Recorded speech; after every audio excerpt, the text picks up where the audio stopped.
So now moving towards the next, that is an important hallmark of IS.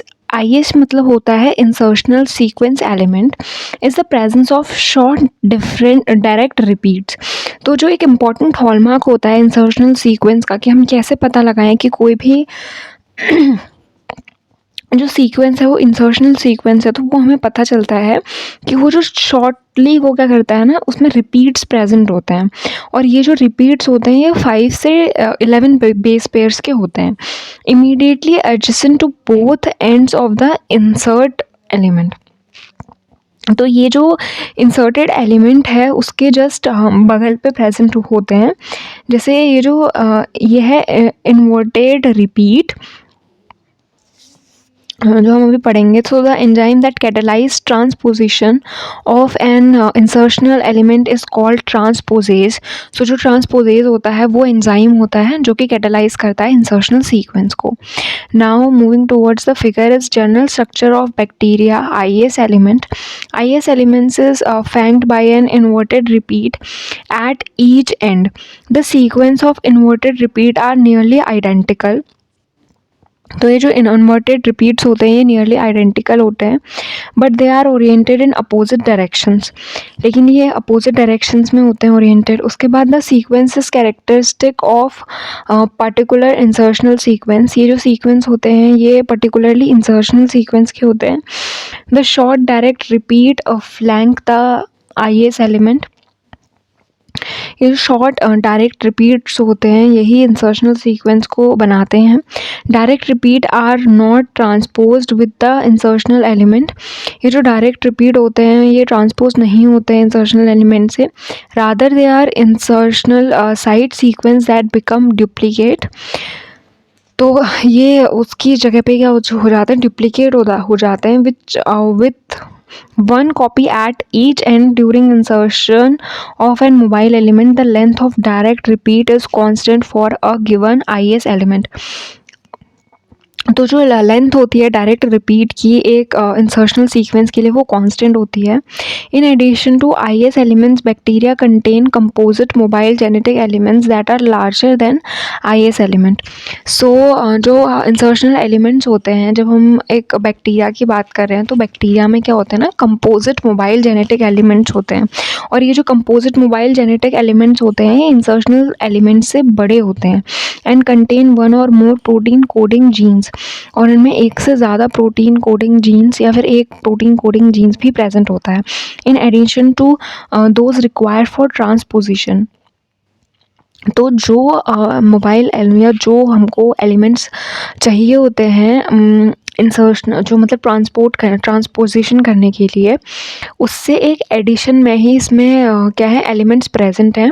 और ये जो composite mobile genetic elements होते हैं ये इंसर्शनल सीक्वेंस से बड़े होते हैं। अब now insertional sequence side 10 left है और ये क्या है, 10 राइट है। सो ये क्या है, ट्रांसपोज जीन, फिर ये क्या, टेट्रासाइक्लिन रेजिस्टेंस जीन, और ये क्या है, डिफेक्टिव ट्रांसपोज जीन।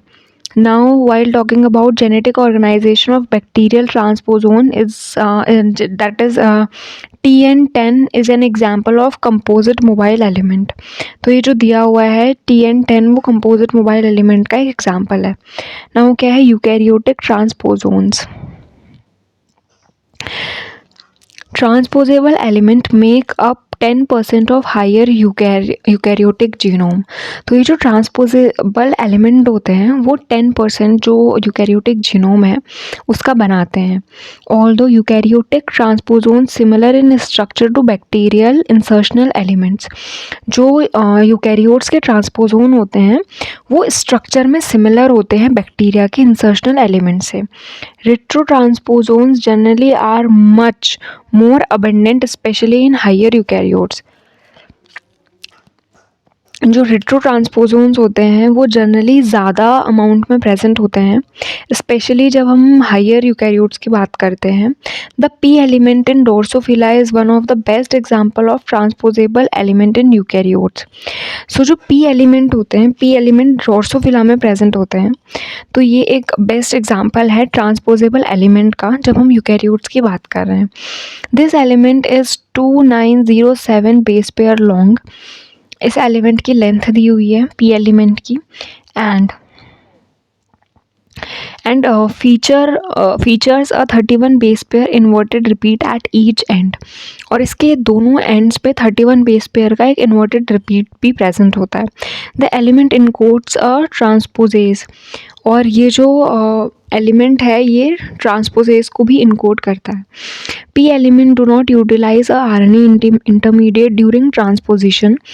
तो जो पी एलिमेंट होता है ये जो ड्रोसोफिला में प्रेजेंट है, ये किसी भी तरीके का आरएनए इंटरमीडिएट यूज़ नहीं करता है अपनी ट्रांसपोजिशन के टाइम पे, and can insert eight many different position in Drosophila chromosome.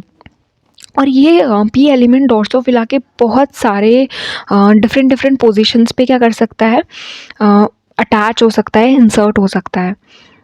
ACDC transposon discovered by MC Clintock and मेज.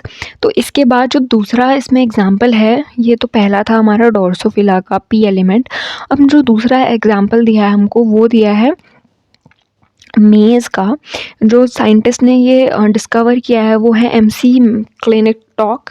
सो is an example of maize transposon family called controlling element. तो ये जो मेज़ का जो ट्रांसपोजोन फैमिली है इसको हम कंट्रोलिंग एलिमेंट कहते हैं. द मेज़ genome contain several families of controlling elements. तो मेज़ की फैमिली में बहुत सारी जो मेज़ होता है उसमें मेज़ के जीनोम में बहुत सारी फैमिलीज़ होती हैं जो कि ट्रांसपोजेबल होती हैं, यानी कि जो ट्रांसपोज होती हैं. The member of each family are divided into 2 classes. तो अब ये जो मेंबर होते हैं इसकी फैमिली के, उसको हमने 2 क्लासेस में डिवाइड किया हुआ है. एक तो है ऑटोनोमसली कंट्रोलिंग एलिमेंट और दूसरा है नॉन ऑटोनोमसली कंट्रोलिंग एलिमेंट.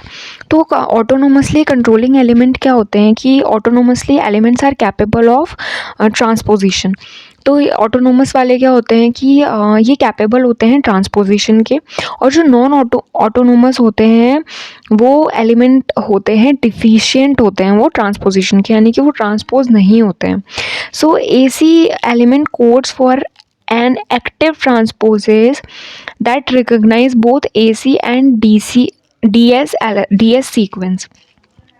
तो जो AC एलिमेंट होते हैं वो कोड करता है एक्टिव ट्रांसपोजेज के लिए, जो कि मतलब जो कि पहचान सकता है बोथ AC एलिमेंट को और DS एलिमेंट को.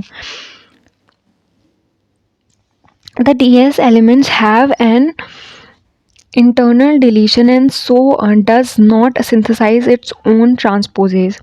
जो जो AC एलिमेंट होते हैं ये एक्टिव ट्रांसपोजेज को क्या करते हैं, रिकॉग्नाइज कर लेते हैं.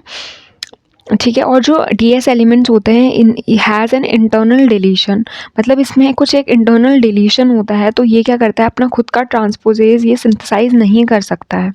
There are approximately 10 different types of DS element in maize genome.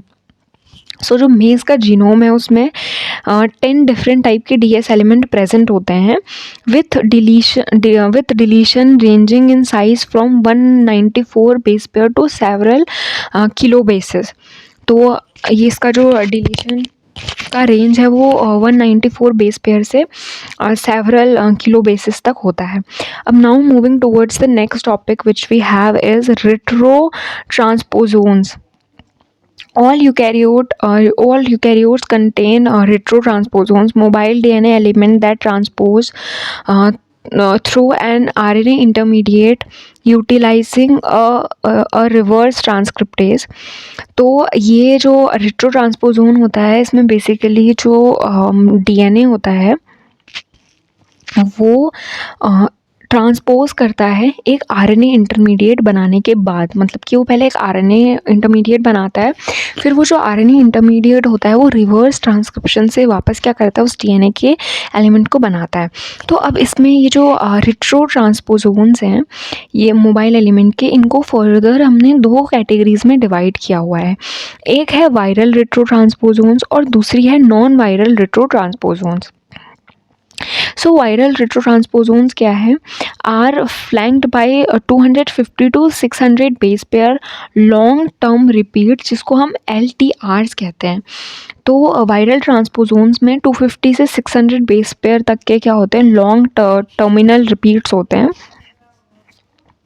similar to those in retroviral DNA and like retroviral DNA. तो ये जो लॉन्ग टर्मिनल रिपीट्स होते हैं ये सिमिलर होते हैं रेट्रोवायरस के. Encodes reverse transcriptase and integrate.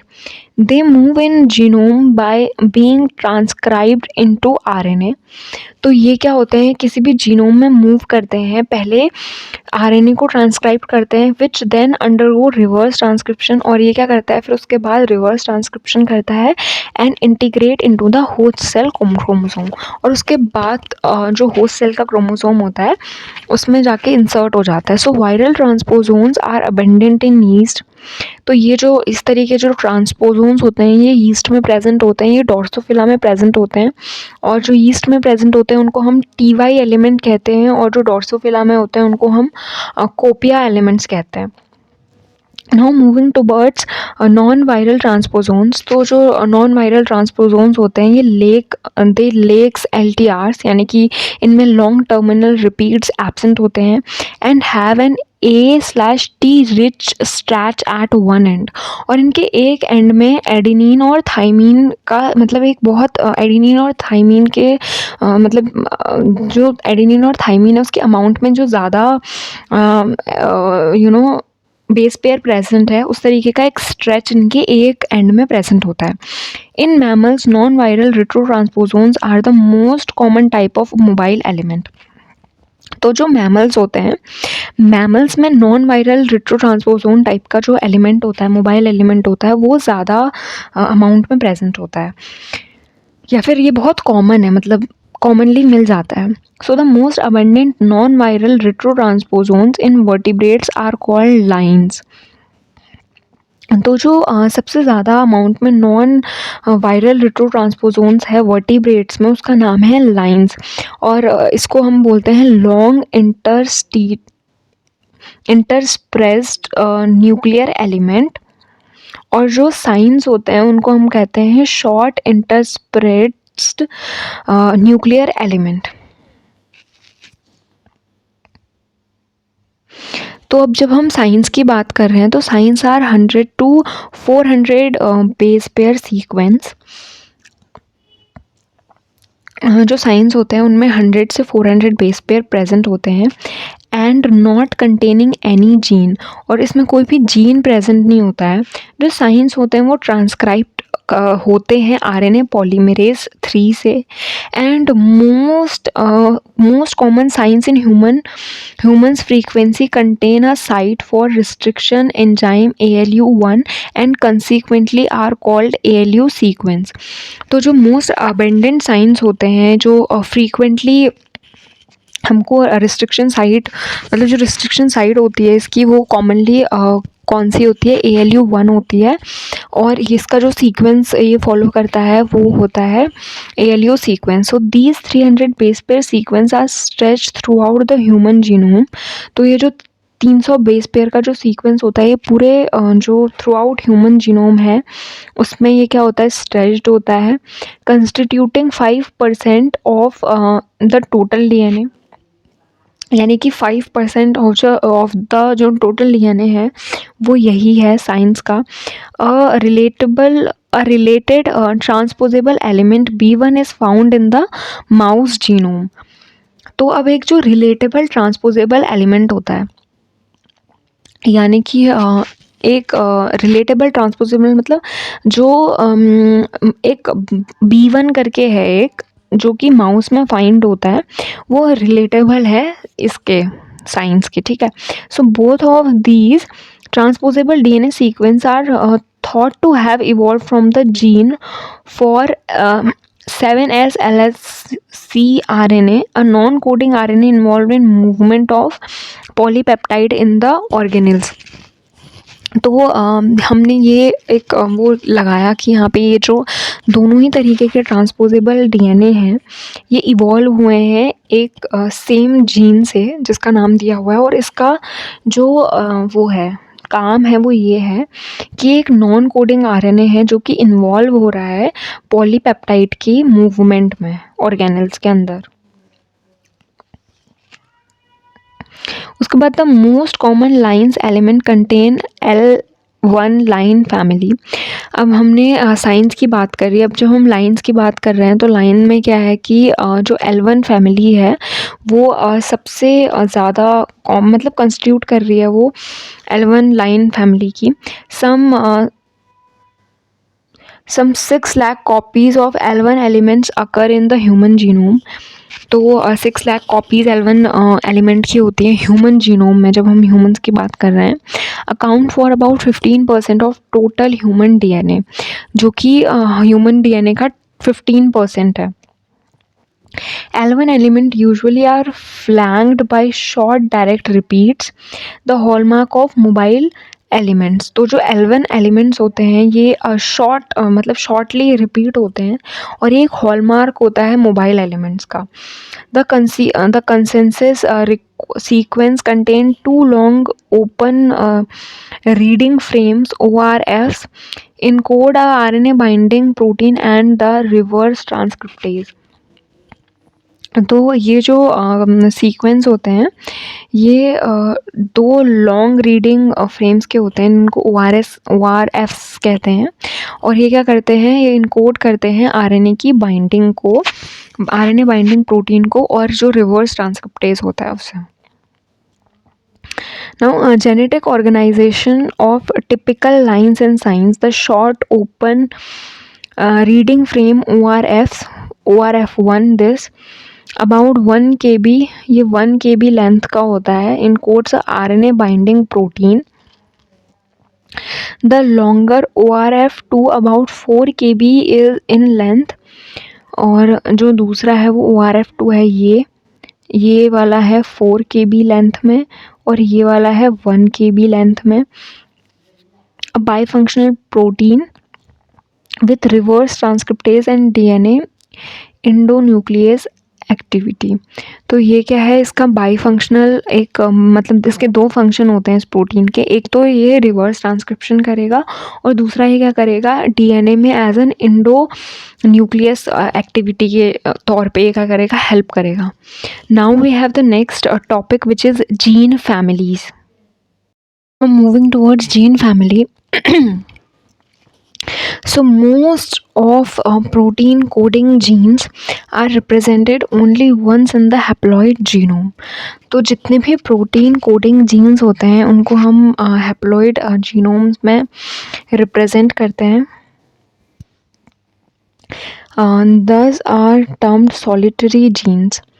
तो ये लोग जो होते हैं सिर्फ एक बार अपेयर होते हैं, ठीक है। प्रोटीन कोडिंग जो जीन्स होते हैं वो represented only once in haploid genome, तो इनको हम सॉलिटरी जीन्स कहते हैं। अब जो डुप्लीकेटेड जीन्स होते हैं ये क्या होते हैं, ये मल्टी जीन फैमिलीज के होते हैं। मल्टी जीन्स क्या होते हैं, multi genes are groups of genes of identical और सिमिलर सीक्वेंस। तो मल्टी जीन फैमिली मतलब यही हुआ कि वो क्या हो रहे हैं, सिमिलर सीक्वेंस के या आइडेंटिकल सीक्वेंस के।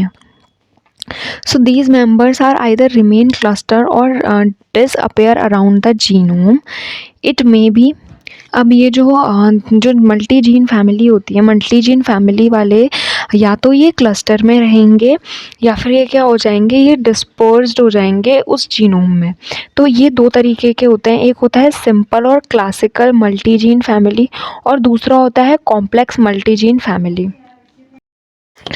Now, families in which all members have identical or nearly identical sequence belong to simple multigenes। तो वो families जिनमें जो उनके जो सीक्वेंस होता है ऑल द मेंबर्स का वो नियरली आइडेंटिकल होता है, तो उसको हम सिंपल मल्टीजीन फैमिली कहते हैं।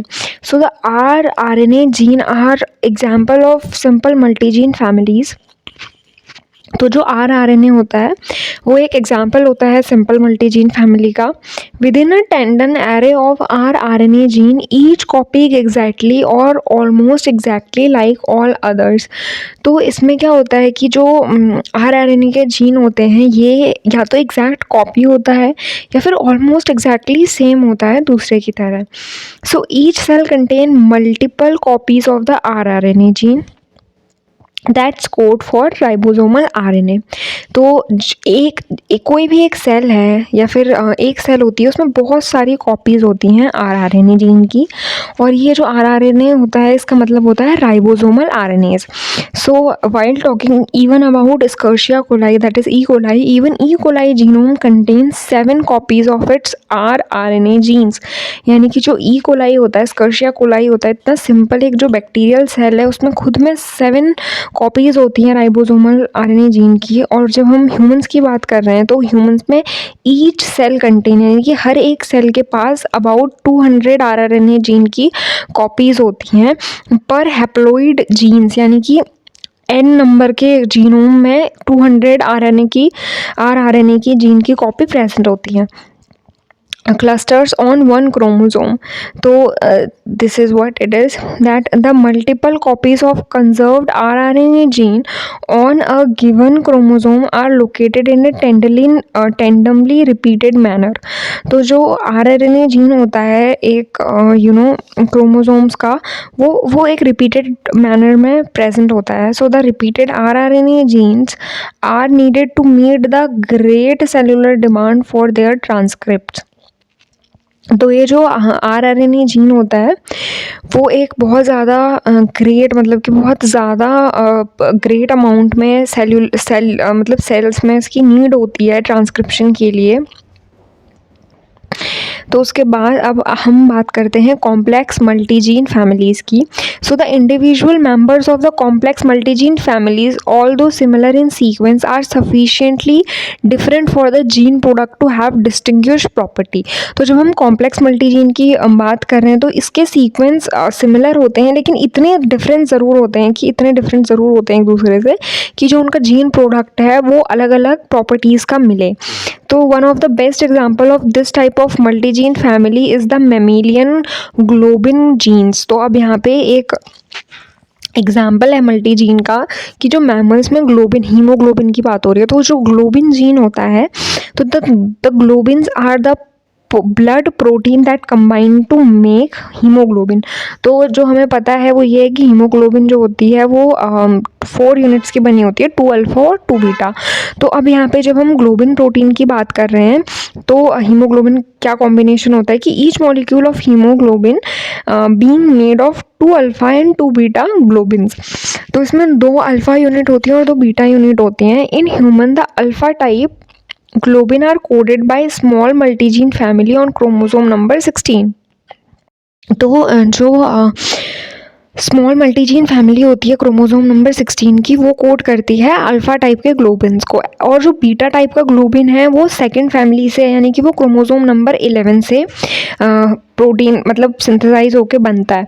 So the alpha sub family in human contain 3 genes. Zeta gene expressed only in the early embryonic stage and 2 copies of the alpha genes expressed during the fetal and adult stages. तो जो alpha gene की जो सब family होती है humans में, वो 3 jeans होते हैं, मतलब जो अल्फ़ा यूनिट बनाता है. एक तो जीटा जीन होता है जो सिर्फ एम्ब्रियोनिकल स्टेज में क्या होता है एक्सप्रेस होता है. उसके बाद जो 2 कॉपी होती हैं अल्फ़ा जीन्स की जो हमारी फीटल स्टेज में या फिर एडल्ट स्टेज में दिखती हैं वो. So in human beta globin gene cluster is longer than alpha gene cluster and contain 5 genes. तो अब of the 5 genes 3 are expressed prior to birth. तो इसमें से जो 3 जीन्स होते हैं वो बिफोर बर्थ ही एक्सप्रेस हो जाते हैं. एंड द साइलॉन जीन होता है वो एक्सप्रेस होता है सिर्फ और सिर्फ एम्ब्रियोजेनेसिस में, while the 2 nearly identical gamma genes are expressed only during fetal development. So the remaining genes delta beta are expressed following birth. So there are several duplicate globin DNA sequence in the alpha and beta globin gene cluster that are not functional genes. तो अब जो ये जो DNA है globin का, जो DNA sequence होता है अल्फा और बीटा का, इसके जीन में ना बहुत सारे और क्लस्टर के जीन्स भी होते हैं जो कि नॉन फंक्शनल होते हैं. So they are expressed as pseudo genes. तो वो जीन्स जो कि जीन्स तो होते हैं बट वो एक्सप्रेस नहीं होते हैं या फिर वो फंक्शनल जीन नहीं होते हैं, तो उनको हम स्यूडो जीन्स कहते हैं. So these have a close homology to the functional genes. तो इनका जो स्ट्रक्चर वगैरह होता है या फिर दिखने का जो होता है वो बहुत ज़्यादा सिमिलर होता है, क्लोज होता है फंक्शनल जीन से, but have been disabled by mutations that prevent their expression. तो लेकिन ये तो फंक्शनल जीन्स की बात होगी, बट हैव बीन मतलब ये जो होते हैं ये होमोलोगस जीन, मतलब ये फंक्शनल जीन से होमोलॉगी करते हैं, लेकिन ड्यू टू सम म्यूटेशंस और समथिंग एल्स उन लोगों का एक्सप्रेस होना क्या हो जाता है, बंद हो जाता है। So two non functional pseudogenes are present in alpha cluster. तो जो दो नॉन फंक्शनल स्यूडोजीन्स हैं वो अल्फा क्लस्टर्स में भी प्रेजेंट है, and one non functional pseudogene psi में भी प्रेजेंट है इन बीटा क्लस्टर। तो ये जो नॉन फंक्शनल है ये तो साई हो गया एक, वो बीटा क्लस्टर में प्रेजेंट है। तो अब हमको यहाँ पे दिया है organisation of alpha and beta globin gene sub family. तो ये क्रोमोसोम नंबर 11 है और ये क्रोमोसोम नंबर 16 है।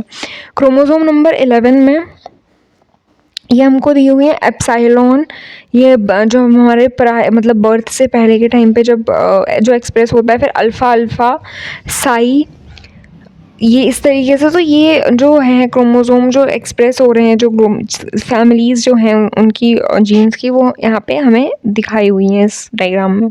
Now talking about homologous gene. Homologous genes are ones that share a common evolutionary ancestor. Homologous gene, जैसे हम होमोलोगस ऑर्गन भी पढ़ते हैं इवोल्यूशन में, so they share a common ancestor. A pair of homologous gene has been sequence similarities but do not have identical nucleotide sequences. इन जो pairs होते हैं homologous jeans में, इनके सीक्वेंस में सिमिलैरिटीज़ होती हैं, but they are not identical nucleotide sequences. इनके जो न्यूक्लियोटाइड सीक्वेंसेस होते हैं वो सेम नहीं होते। It occurs because the genes undergo different random changes by mutation. और इसका रीज़न यही है कि ये जो दोनों जीन्स हैं इनमें कुछ म्यूटेशंस हुए और म्यूटेशंस के कारण ये थोड़े अलग हो गए। Homologous genes fall into two categories. उसके बाद जो होमोलोगस जीन्स होते हैं वो भी दो कैटेगरीज में डिवाइडेड हैं, एक होता है पैरालोगस और दूसरा होता है orthologous. So homologous genes present in the same organism are said to be paralogous. तो वो होमोलोगस जीन्स जो कि एक ही ऑर्गेनिज्म में प्रेजेंट हैं, सेम ऑर्गेनिज्म में प्रेजेंट है, उसको हम पैरालोगस कह रहे हैं। और जो होमोलोगस जीन्स डिफरेंट ऑर्गेनिज्म में प्रेजेंट हैं, मतलब कि वो स्पीसीज डाइवर्जेंसी की वजह से अलग अलग क्या क्या कहते हैं स्पीसीज है, अलग अलग इंडिविजुअल्स में भी ऑर्गेनिज्म में प्रेजेंट है, उसको हम कहते हैं orthologous. So for example the myoglobin and beta globin genes of human are paralogous. तो बीटा और ये जो मायोग्लोबिन के बीटा ग्लोबिन जीन्स हैं ये ह्यूमंस में पैरालोगस हैं, क्योंकि ये दोनों के दोनों ह्यूमंस में प्रेजेंट है, लेकिन they originated by duplication of an ancestor gene. तो ये एक एंसेस्टर जीन की डुप्लीकेशन की वजह से हुए हैं। Whereas the myoglobin gene of humans and chimpanzee are orthologous. तो ह्यूमन एक अलग स्पीसी हो गई और चिंपैंजी एक अलग। तो इन दोनों में जो मायोग्लोबिन की जीन्स होंगे उनको हम ऑर्थोलोगस कहेंगे। Now moving towards the next which is our pseudogenes. So pseudogenes are functionless genes. ये फंक्शनलेस जीन्स होते हैं, ये कुछ भी फंक्शन नहीं करते हैं। Variants that are present as a result of ancient historical accident. मतलब कि ये मे बी ऐसा पॉसिबल हो सकता है कि ये जब हम अर्लियर टाइम पे ये फंक्शनल हों, but at present they are not functional. Pseudogenes are a type of evolutionary relic that indicates about changing nature of genome. तो हम स्यूडोजीन से एक ये मतलब पता लगा सकते हैं कि जीनोम जो होता है वो चेंज होता है टाइम के साथ। तो there are two main type of pseudogenes. Now pseudogenes are further also divided into two parts. The one is conventional pseudogene and the second is processed pseudogene. So जो conventional pseudogenes होते हैं वो क्या होते हैं? A gene that has become inactive, यानी कि जो pseudogene non functional हो गया है because of accumulation of mutations। यानी कि ये जो कन्वेंशनल स्यूडोजीन्स है, इसमें बहुत ज़्यादा कुछ एक्यूमुलेशन हो गया म्यूटेशन का और ये नॉन फंक्शनल हो गया. So the globin pseudogene are most common example of conventional pseudogene. तो जो ग्लोबिन का स्यूडोजीन्स होता है वो बहुत एक कन्वेंशनल एग्जाम्पल है इसका. And then moving towards the human globin gene clusters about 5 pseudogenes. तो जो ह्यूमन की जो ग्लोबिन होती है उसमें बेसिकली जो ह्यूमन के ग्लोबिन जीन्स होते हैं उसमें 5 जो होते हैं वो स्यूडोजीन्स होते हैं, यानी कि they are non functional. Now moving towards the processed pseudogenes. So a gene that results from integration into genome of reverse transcriptase copy of mRNA. तो प्रोसेस्ड जीन्स वो होते हैं जो कि एक इंटीग्रेशन होते हैं उन जीन्स के जो कि रिवर्स ट्रांसक्रिप्टेज की ट्रांसक्राइब होकर कॉपी बनाते हैं. Processed pseudogenes might integrate into the same chromosome as its functional parent. तो जो ये प्रोसेस्ड स्यूडोजीन्स होते हैं ये एक इंटीग्रेट भी हो सकते हैं कि सेम क्रोमोसोम्स में एट्स इट्स फंक्शनल पेरेंट, यानी कि जो उनका पेरेंट है जो कि फंक्शनल है उसी के साथ वो एक ही क्रोमोसोम में इंटीग्रेट होके भी रह सकते हैं और पॉसिबली इनटू डिफरेंट क्रोमोसोम्स. और ऐसा भी हो सकता है कि वो डिफरेंट क्रोमोसोम्स में प्रेजेंट हो. Because a processed pseudogene is a copy of mRNA molecule. क्योंकि जो प्रोसेस्ड स्यूडोजीन होता है वो एक mRNA की ही कॉपी होता है. It does not contain any intron. इसमें कोई भी इंट्रोन साइट्स प्रेजेंट नहीं होती हैं that were present in its parent. तो जो एक डीएनए होता है उसकी साइट में क्या होते हैं एक्सोन्स और इंट्रोन्स होते हैं. तो mRNA में जो इंट्रोन्स होते हैं वो रिमूव हो जाते हैं, तो इसमें जो है इंट्रोन्स प्रेजेंट नहीं है. Now, it also lacks a promoter sequence present in the upstream of parent gene. तो ये प्रमोटर सीक्वेंस जो कि इसके पेरेंट की जीन में प्रेजेंट होता है वो भी इसमें एब्सेंट होता है. So the absence of this sequence inhibit the transcription initiation and make processed pseudogene inactive. तो अब ये इन सब चीज़ों की एब्सेंस के कारण ये जो ट्रांसक्रिप्शन होता है इसका इनिशिएशन होता है ये क्या हो जाता है इनएक्टिव हो जाता है. और ये जो स्यूडोजीन हो जाता है ये क्या हो जाता है इनएक्टिव हो जाता है. Now moving towards the gene, the word gene. The primary function of genome is to specify RNA molecules. तो जो प्राइमरी फंक्शन होता है किसी भी जीनोम का वो यही होता है कि वो क्या करता है स्पेसिफाई करता है किसी RNA के मॉलिक्यूल को. Each region of the DNA helix that produce a functional RNA molecule constitute a gene. तो वो पोर्शन किसी भी DNA हेलिक्स का जो कि एक फंक्शनल RNA को प्रोड्यूस कर रहा है. अब ये जो RNA है ये फिर बाद में जाके प्रोटीन बनाएगा. तो ये जो भी DNA का हेलिक्स है जो कि एक फंक्शनल RNA के मॉलिक्यूल को प्रोड्यूस कर रहा है उसको हम क्या कहते हैं, उसको हम जीन कहते हैं. Although most genes are transcribed into mRNAs which encodes proteins. तो जितने भी जीन्स हैं जो कि mRNA बना रहे हैं या फिर जो प्रोटीन को इनकोड कर रहे हैं, some DNA sequence are transcribed into RNA that do not encode protein. और इसमें से बहुत सारे ऐसे भी होते हैं DNA के सीक्वेंस जो कि RNA तो बनाते हैं लेकिन किसी प्रोटीन के लिए कोड नहीं करते हैं, जैसे कि tRNA हो गया या फिर rRNA हो गया, इट्स ट्रांसफर RNA और ribosomal RNA. A gene also includes all the DNA sequence required for synthesis of a particular DNA transcript. तो एक जो जीन होता है वो इंक्लूड करता है सारे DNA के सीक्वेंस को जो कि सिंथेसाइज करते हैं पर्टिकुलरली RNA मतलब RNA ट्रांसक्रिप्टेज को. सो दस इन molecular terms a gene also include many regulatory DNA sequences. तो जब हम मॉलिक्यूलर टर्म्स में बात कर रहे हैं तो एक जीन जो होता है उसमें बहुत सारे रेगुलेटरी DNA सीक्वेंस होते हैं which are responsible for ensuring that the gene is transcribed. तो अब ये जो DNA रेगुलेटर सीक्वेंस होते हैं ये क्या होते हैं, ये रिस्पॉन्सिबल होते हैं ये इंश्योर करने के लिए कि जो जीन है वो अच्छे से ट्रांसक्राइब्ड हो रहा है, मतलब एक प्रॉपर टाइम पे ट्रांसक्राइब हो रहा है और एक अप्रोप्रिएट टाइप की सेल में ट्रांसक्राइब हो रहा है।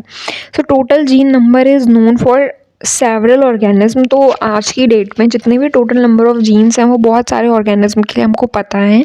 The bacterium with the smallest known genome, वो बैक्टीरिया जिसमें हमें जिसका स्मॉलेस्ट जीनोम है और जो हमें पता है, that's M जेनिटेलियम।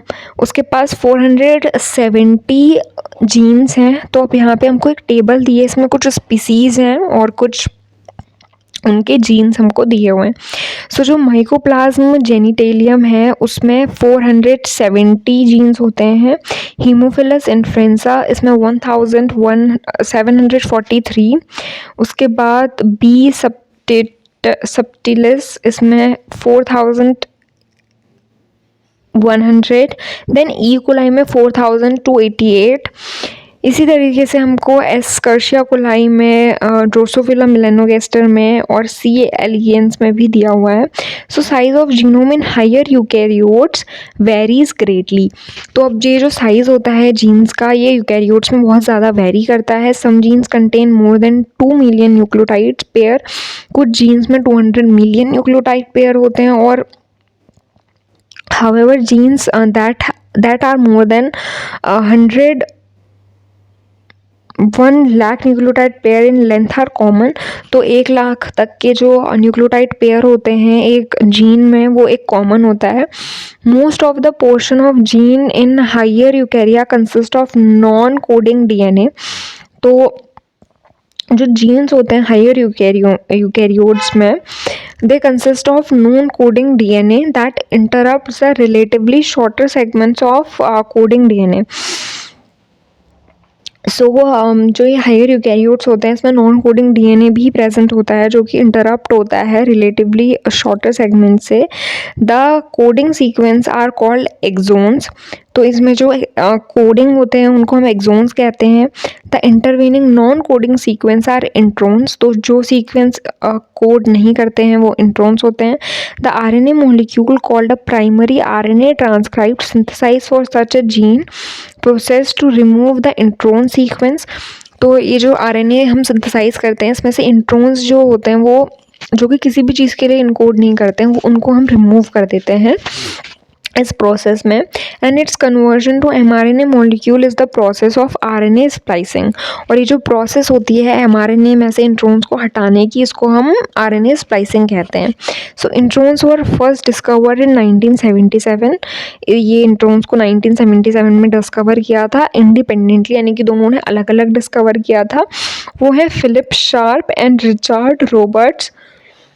So large genes consist of a long string of alternating exons and introns। एक जो जीन होता है लार्ज, उसमें अल्टरनेटिव यानी जैसे ये एक्सोन है तो ये इंट्रोन होगा, प्रेजेंट होते हैं। With most of the gene consist of introns. तो इसमें ज़्यादातर इंट्रोन्स प्रेजेंट होता है। तो इंट्रोन्स यानी कि ना काम का। Introns range in size from 80 nucleotide to 10,000 nucleotide और मोर। तो ये इसकी रेंज है। Introns are present in most gene of complex eukaryotes. तो जो इंट्रोन्स होते हैं ये बहुत ज़्यादा जो कॉम्प्लेक्स यूकैरियोट्स होते हैं उनमें प्रेजेंट होता है। Although they are not universal, मतलब कि यूनिवर्सल नहीं होता है। Many genes like interferons, histone genes, ribosomal genes, heat shock protein genes, G protein coupled receptor lack introns. तो इतने सारे जो जीन्स बताए इनमें इंट्रोन्स लेक करता है। So introns are clearly not required for gene function in eukaryotic cells. तो हमें ये पता चलता है कि यहाँ से कि इंट्रोन्स जो होता है उसकी ज़रूरत नहीं होती है एक यूकैरियोटिक सेल्स को।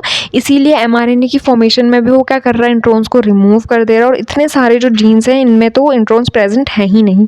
सो in addition introns are not found in most gene of simple eukaryotes. और भी बहुत सारे जो सिंपल यूकैरियोट्स होते हैं उसमें भी इंट्रोन्स नहीं मिलते हैं। जैसे कि यीस्ट में there is no intron present. Conversely introns are rare in genes of prokaryotes, और प्रोकैरियोट्स में भी जो इंट्रोन्स होते हैं वो बहुत रेयर होते हैं, यानी कि बहुतों में नहीं मिलते हैं।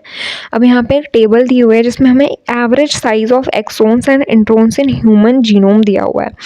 तो एवरेज साइज़ दिया हुआ है, इंसुलिन में जो साइज़ है वो 1.4 है, और इसमें एक्सोन्स जो हैं वो सिर्फ 3 हैं, नंबर ऑफ एक्सोन्स, और जो एवरेज साइज़ है इंट्रोन्स का पर बेस पेयर वो 480 है।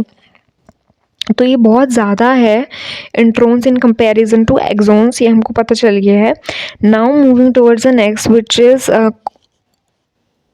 organelle genome. So organelle like mitochondria and chloroplast consist of independent DNA genome. तो ऑर्गेनल्स जैसे कि माइटोकॉन्ड्रिया और क्लोरोप्लास्ट में बहुत एक प्रिमिटिव टाइप का डीएनए प्रेजेंट होता है, लेकिन इनके अंदर एक डीएनए जो होता है इंडिपेंडेंटली प्रेजेंट होता है। So genes not residing within the nucleus are generally described as extra nuclear. तो वो जीन्स जो कि न्यूक्लियस के अंदर नहीं प्रेजेंट होते हैं, न्यूक्लियस के अलावा किसी और चीज़ में प्रेजेंट होते हैं, तो उसे हम एक्स्ट्रा न्यूक्लियर कहते हैं। So organelle genomes are usually but not always circular molecule of double standard DNA. तो अब ये जो ऑर्गेनल मॉलिक्यूल्स होते हैं ये मोस्टली, मतलब हम हमेशा नहीं कह सकते, बट मोस्टली ये क्या होते हैं, डबल स्टैंडर्ड होते हैं, which code for some but not all the protein found in the organelles. तो ये कुछ प्रोटीन्स के लिए कोड करते हैं, but not all of protein found in organelles, मतलब कि कुछ सारे प्रोटीन नहीं फाउंड होते हैं। Most of the protein in mitochondria and chloroplast are encoded by nuclear DNA. तो मोस्ट ऑफ द जो प्रोटीन होता है माइटोकॉन्ड्रिया में और क्लोरोप्लास्ट में वो न्यूक्लियर डीएनए से ही क्या होता है, इनकोड होता है and imported into the organelle, और फिर उसके बाद उसको इम्पोर्ट कर देते हैं उस ऑर्गेनल के पास साइटोसोल से। From the cytosol after they are synthesized or cytosolic ribosomes. All mitochondria and chloroplast contain multiple copies of organelle DNA molecule. तो जितने भी माइटोकॉन्ड्रिया होते हैं और क्लोरोप्लास्ट होते हैं उनमें मल्टीपल कॉपीज़ होती है उस डबल स्टैंडर्ड सर्कुलर डीएनए की, जो कि उसका ऑर्गेनल का डीएनए होता है उसकी। For example each human mitochondria contain about 10 identical molecule. तो जैसे अगर हम ह्यूमंस की बात कर रहे हैं तो ह्यूमंस के एक माइटोकॉन्ड्रिया में 10 आइडेंटिकल जो होते हैं वो प्रेजेंट होते हैं, मॉलिक्यूल प्रेजेंट होते हैं। तो the prokaryotic character of organelle genome suggest that mitochondria and chloroplast are the relics of free living bacteria that formed a symbiotic association with the eukaryotic cells. तो ये जो प्रोकैरियोटिक कैरेक्टर जो organelles का है, ये मतलब कि ये जो ऑर्गेनल्स में डीएनए प्रेजेंट है इससे हमें इन ऑर्गेनल्स का क्या है, एक प्रोकैरियोटिक कैरेक्टर पता चल रहा है। तो जिस वजह से हम ये कह सकते हैं कि जो माइटोकॉन्ड्रिया और क्लोरोप्लास्ट हैं वो एक फ्री लिविंग बैक्टीरिया की तरीके से क्या पता यूकैरियोटिक सेल्स में रहते होंगे और एक सिम्बायोटिक एसोसिएशन शो करते होंगे। तो इस थ्योरी को हम कहते हैं Indo symbiotic theory. Now moving towards the mitochondrial genome, each mitochondrion consists multiple mRNA empty DNA molecule, mitochondrial DNA molecule. Thus the total amount of mitochondrial DNA in a cell depends on the number of mitochondria. तो एक जो mitochondria होता है उसमें बहुत सारे multiple mitochondrial DNA molecules present होते हैं, और एक जो सेल होती है उसमें कितने ज़्यादा माइटोकॉन्ड्रियल डीएनए प्रेजेंट होंगे ये इस बात पर डिपेंड करता है कि कितने नंबर के माइटोकॉन्ड्रिया हैं, और जो साइज़ होता है माइटोकॉन्ड्रियल डीएनए का वो भी। तो जो number of mitochondrial DNA molecule है पर माइटोकॉन्ड्रियन तो has been found to encode. अब ये जो ये वाले जो डीएनए माइटोकॉन्ड्रियल डीएनए ये किस किस को इनकोड करते हैं, ये आरएनए को इनकोड करते हैं, टीआरएनए को इनकोड करते हैं, और जो एसेंशियल प्रोटीन होते हैं माइटोकॉन्ड्रिया के उनको ये क्या करते हैं, कोड करते हैं। So all proteins encode by mitochondrial DNA are synthesized on mitochondrial ribosomes. तो माइटोकॉन्ड्रिया में जो राइबोसोम्स होते हैं वो ही इन प्रोटीन्स को सिंथेसाइज करते हैं। Human mitochondrial contains 16,568 base pair. तो ये ह्यूमन के माइटोकॉन्ड्रिया के डीएनए के बेस पेयर्स हैं। इट लेक्स इंट्रोन्स, इसमें इंट्रोन्स प्रेजेंट नहीं होते हैं और इसमें कोई भी नॉन कोडिंग सा सीक्वेंस भी प्रेजेंट नहीं होता है। Unlike human mitochondrial genes, some plant and fungal mitochondrial gene contain introns. अब जैसे ह्यूमन माइटोकॉन्ड्रियल जीन्स में तो कोई भी इंट्रोन प्रेजेंट नहीं है, लेकिन प्लांट में और फंगल में के जीन माइटोकॉन्ड्रियल जीन में क्या होते हैं, इंट्रोन्स प्रेजेंट होते हैं और ये फिर बाद में आरएनए की स्प्लाइसिंग से क्या होता है, रिमूव होते हैं। तो जो ह्यूमन माइटोकॉन्ड्रियल डीएनए है वो इनकोड करता है तो आरएनए को, जो कि माइटोकॉन्ड्रियल राइबोसोम्स में फाउंड होते हैं। The 22 tRNA use to translate mitochondrial mRNA। तो जो 22 ट्रांसफ़र आरएनए हैं वो ट्रांसलेट करते हैं माइटोकॉन्ड्रिया के mRNA को and 13 different polypeptide chains mammalian mitochondrial RNA are transcribed into single transcript from the major coding strand। तो जो जब हम मैमल्स की बात कर रहे हैं तो उनमें जो माइटोकॉन्ड्रियल डीएनए है वो एक सिंगल ट्रांसक्रिप्ट से एक मेजर कोडिंग स्ट्रैंड से ट्रांसक्राइब होता है and individual product are generated by RNA processing, और उसके बाद आरएनए प्रोसेसिंग से इंडिविजुअल प्रोडक्ट जनरेट करते हैं। The mitochondrial genome is much larger in S. cerevisiae. In the yeast mitochondrial genome, the genes are more widely spaced than in the human mitochondrial genome, and some of the genes have introns। तो जब हम yeast की बात कर रहे हैं तो उसके माइटोकॉन्ड्रियल जीन्स में ज़्यादा, मतलब वो ज़्यादा स्पेस्ड है ह्यूमन के माइटोकॉन्ड्रियल जीनोम से, और उसमें क्या है, उसमें इंट्रोन्स भी प्रेजेंट होते हैं। Now moving towards the chloroplast genome. So chloroplast genome are usually circular molecule of DNA. Chloroplast वाले क्या होते हैं, सर्कुलर डीएनए मॉलिक्यूल होते हैं और ये क्या होता है, रिलेटिवली लार्जर होते हैं, यूजुअली वेरी इन लेंथ, और इनकी लेंथ भी वेरी करती है।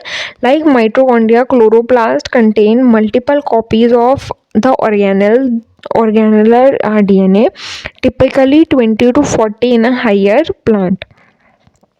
तो जो माइटोकॉन्ड्रिया है, क्लोरोप्लास्ट है, वो कंटेन करता है कॉपीज़ ऑर्गेनल्स की डीएनए की, जो कि टिपिकली 20 to 40 हैं हायर प्लांट्स में। The chloroplast genome codes for all the rRNA, tRNA as well as 50 to 100 protein. तो जो क्लोरोप्लास्ट का जीनोम है वो आरआरएनए के लिए भी करता है और टीआरएनए के लिए भी कोड करता है और 50 to 100 प्रोटीन्स के लिए भी कोड करता है। The next topic which we have is genome mapping।